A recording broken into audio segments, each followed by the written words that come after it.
Back to my channel GS with all tech में। दोस्तों, आज की वीडियो में मज़ेदार टॉपिक पे बात करेंगे।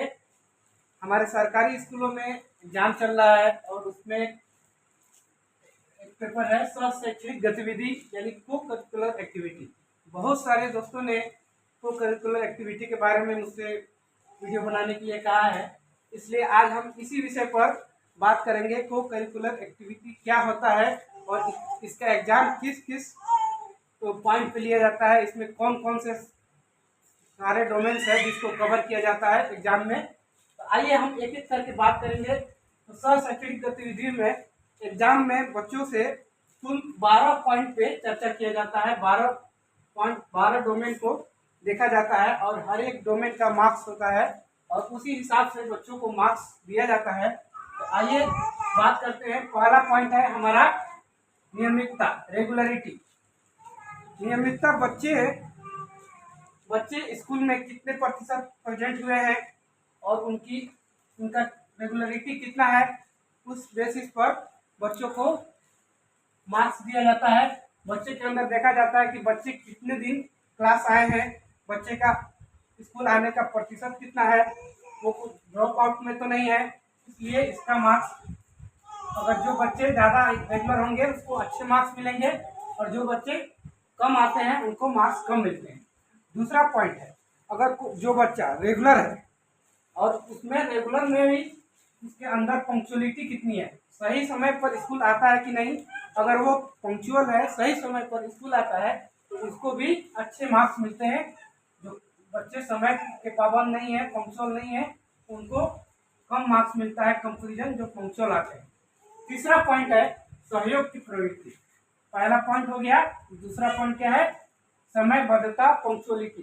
तीसरा है सहयोग की प्रवृत्ति। बच्चों के अंदर ये देखा जाता है कि वो टीचर से किस तरह से सहयोग करते हैं, अपने क्लासरूम में सहपाठियों से कैसे सहयोग करते हैं, वो एक बच्चे दूसरे बच्चे का सहयोग करते हैं कि नहीं, कोई बच्चा उदंड तो नहीं है या फिर क्लासरूम में डिस्टर्ब तो नहीं करता है। इन सारी चीज़ों को हम किसके अंदर रखते हैं, सहयोग की प्रवृत्ति, है ना। कितना बच्चा सहयोग करता है, तो उम्मीद करते हैं तीसरा पॉइंट भी क्लियर हो गया होगा। चौथा पॉइंट आता है वर्ग में सक्रियता। वर्ग में सक्रियता के अंदर देखा जाता है जब कोई टीचर अगर क्लासरूम में टीचिंग करते हैं तो बच्चे क्लासरूम में कितना फिजिकली के साथ साथ माइंडली कितना प्रेजेंट है, वो कितना एक्टिव है, अपने टीचर की बातों को कितना सुनता है, इस सारी चीज़ों को वर्ग में सक्रियता के हिसाब से देखा जाता है। बच्चे टीचर जब पढ़ाते हैं तो वो इंटरेस्ट कितना ले रहा है, उनकी बात, टीचर की बातों को कितना समझ रहा है और उस पर कितना रिएक्शन दे रहा है, इन सारे पॉइंट को वर्ग में सक्रियता के अंदर हम देखते हैं और उस पर इसका मार्क्स अलग से फिक्स रहता है। इस बेसिस पे भी बच्चों को मार्क्स दिया जाता है। अगला पॉइंट है प्रश्न पूछना, क्वेश्चनिंग। कभी कभी टीचर क्लासरूम में क्विज कराते हैं, ठीक है, चाहे वो राइटिंग का है या फिर क्विज कंपटीशन होता है जीके का। इस सारे में बच्चे, कौन सा बच्चा कितना एक्टिव है, कितना प्रश्न पूछता है, जो बच्चा ज़्यादा उत्सुकता होता है उसके अंदर ज़्यादा क्वेश्चन पूछने की लालसा होती है। ऐसे बच्चों को फाइंड आउट करना होता है कि कितने बच्चे के अंदर प्रश्न पूछने की सलाहियत है। तो ये सारे पॉइंट को हम प्रश्न पूछने के अंदर रखते हैं और इस बेसिस पे भी बच्चों को इवेल्युएशन किया जाता है। अगला पॉइंट है हमारा अभिव्यक्ति, ठीक है। बच्चा अपने आप को किसी पॉइंट ऑफ व्यू से कितना अभिव्यक्त करता है, इस पर भी चर्चा किया जाता है। मिसाल के तौर पर अगर बच्चे को किसी पॉइंट पर, किसी विषय पर भाषण करने के लिए बोला जाता है तो ये सब देखा जाता है कि बच्चे के अंदर एजुकेशन तो नहीं है या उस टॉपिक पर कितना फ्लुएंटली बात करता है, कितने अच्छे से बोलता है और अपना प्रेजेंटेशन कैसे दिखाता है। इन सारे चीज़ को, पर्सनालिटी को, अभिव्यक्ति के अंदर ही क्या किया जाता है, जज किया जाता है और इसका मार्क्स भी हम अलग से बच्चों को देते हैं। सातवां पॉइंट है खेलकूद में सहभागिता। खेलकूद में जैसे फुटबॉल हो गया, बैडमिंटन हो गया, कबड्डी हो गया, जो लोकल स्तर पर जो गेम होते हैं, बच्चों को इसमें पार्टिसिपेट कराकर ये सब जज किया जाता है कि बच्चे खेल में कितना अच्छा करता है और साथ ही साथ वो खेल भावना का कितना सही से पालन करता है, खेल में किसी के साथ दुर्व्यवहार तो नहीं करता है, ईमानदारी के साथ खेलता है कि नहीं, और वो खेल में कितना बेहतरीन परफॉर्मेंस करता है। इन सारे मुद्दों पर भी बच्चों का हम क्या करते हैं, इवैल्यूएशन करते हैं और खेल कूद के अंतर्गत इसको मार्क्स अलग से भी डिफाइंड रहता है। ठीक है, अगला पॉइंट है हमारा साफ सफाई। को करिकुलर एक्टिविटी में ये बहुत ही इम्पोर्टेंट पॉइंट है साफ सफाई, क्योंकि सरकारी स्कूल में 1 to 8 में बच्चे एकदम पुअर फैमिली से आते हैं और लोअर मिडिल क्लास से बच्चे आते हैं, उनके अंदर साफ सफाई की बहुत ही ज़्यादा जरूरी होती है।